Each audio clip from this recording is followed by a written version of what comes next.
আমি নিজের থেকে বিশ্বাস করি আমি কোনো অন্যায় কাজ করিনি।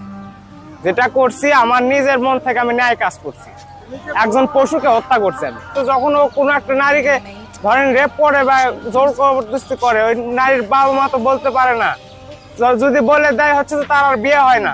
খুন কিংবা খুনি কাউকে কিন্তু সমর্থন করা যায় না, কিন্তু একটা মানুষ যখন 10টা মানুষকে বা 100টা মানুষকে বাঁচানোর জন্য খুন করে কিংবা কোনো অন্যায় কাজ করে ফেলে, তাহলে কিন্তু সেটাকে সমর্থন করা যায়। আপনার স্ক্রিনে ভাইটাকে দেখছেন, তিনি একটা খুন করেছে।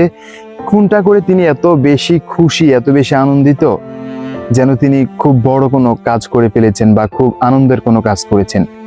আর তার মুখেই তো শুনেছেন যে ব্যক্তিকে খুন করছে সে ক্ষমতার অপব্যবহার করে, নারীদেরকে ধর্ষণ করে, মহিলাদেরকে রেপ করছে অসংখ্য অসংখ্য। তাকে কেউ কিচ্ছু বলার নেই, প্রশাসনও তাকে কিছু বলতে পারছে না, কারণ মানুষগুলো তার বিরুদ্ধে কোনো